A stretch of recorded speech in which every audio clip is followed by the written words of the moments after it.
coming quite close to completing the discussion. Now the qualities. Once you find a spiritual friend, there are 8, 4, or if you cannot remember, 2. And if you can't remember, then don't please remember. Yeah? So there are 8 qualities. According to Bodhisattva Bhumi, Sutra Bodhisattva Bhumi, when you ask someone or when you take someone as a spiritual friend or guru, so-called guru, there are 8 qualities, or 4 or 2 at least. So to begin with the 8, according to the sutra, it says, who is well versed. That means any guru, who has to be well learned, has to be qualified, to teach any sutras. If it's yeah. Second, who has to attain certain degree of realization, not totally, but just certain degree. Yeah? Third, who has to be compassionate. This is the most important. Okay. Fourth, fearless. Fearless doesn't mean that very brave, but here fearless means when student asks any question, the teacher is able to answer. Not avoiding the questions. Yeah, but of course you cannot ask funny, silly questions. Meaningful questions. Yeah? So that is important. And fifth, who is patient. When student asks any question, the teacher has to be patient, because sometimes you are asked again and again. Even I saw this Dalai Lama yesterday in interview. He said one reporter asked him 3 times the same question, then he said he lost his temper. Yeah. Sixth, when the teacher accepts someone as a student, and eventually teacher realizes that this student is very lazy or too talkative, or could be other reason, Teacher shouldn't be saddened because of the character of the quality of the student. Always be happy to help the student. And finally, the teacher should be always honest. Whatever he says, he does. So what he says is what he means. Not what when he says something, he sings something else. That shouldn't be the case.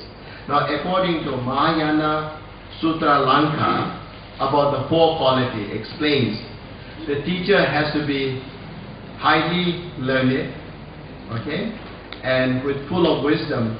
That is the first, so that he or she is able to remove the doubt of his or her student. Okay, first.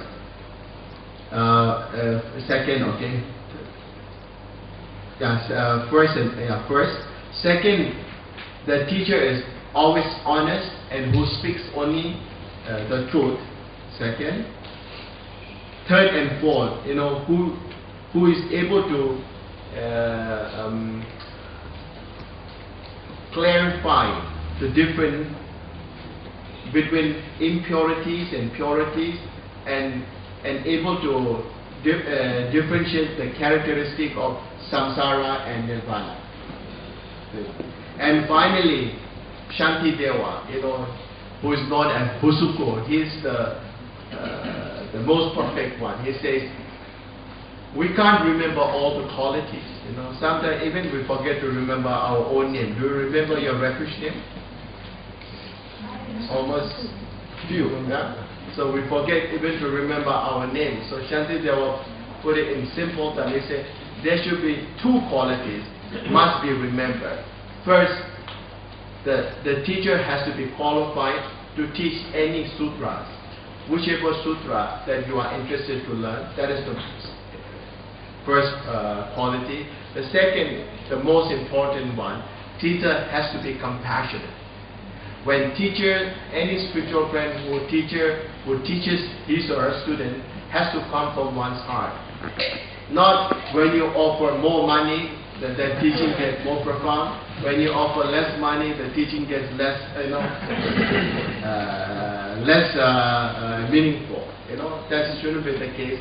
Teacher should be always there to help his or her student. So these are the qualities. So if you can't remember all, I don't think you can remember. I don't wish for you to remember all, but I request you, to remember is to, as what Shanti Dewa said, who is qualified to teach, who is well versed. That means who, like whichever sutra he or she is teaching, should be qualified to teach this particular lineage, and who is compassionate. That is the most important. So now we are almost coming to the end. How we serve.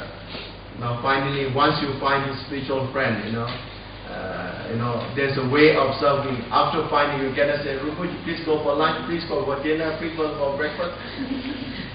So that's not the purpose.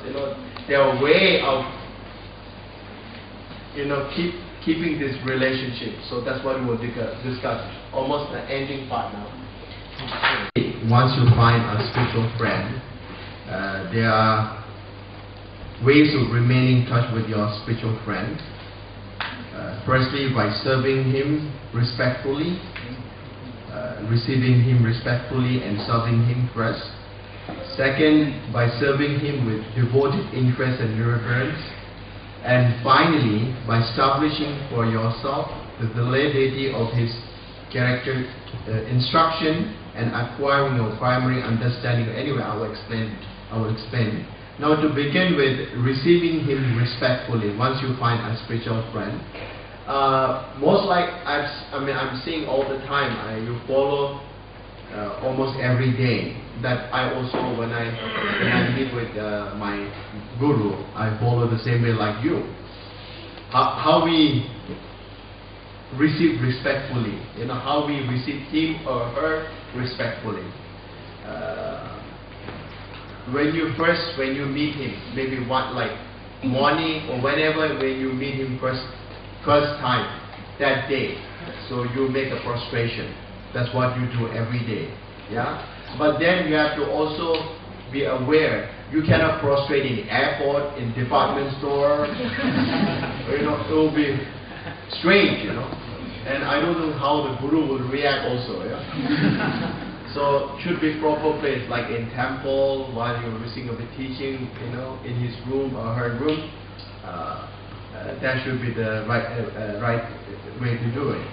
And of course, when you meet first time, suppose you are in your room, suddenly your guru comes to room, or guru passes by, you have to stand up for the first time. After that, it depends, if you want. Otherwise, just sit down and with the respect. Yeah, this is not very strictly followed. Yeah, but if you can, it's good. Yeah, and then you see many times, like when we take picture with His Holiness Dalai Lama or His Holiness Sajjad Tenzin or His Holiness Karmapa, you see many of the picture we are a little bit like bending, down a little bit.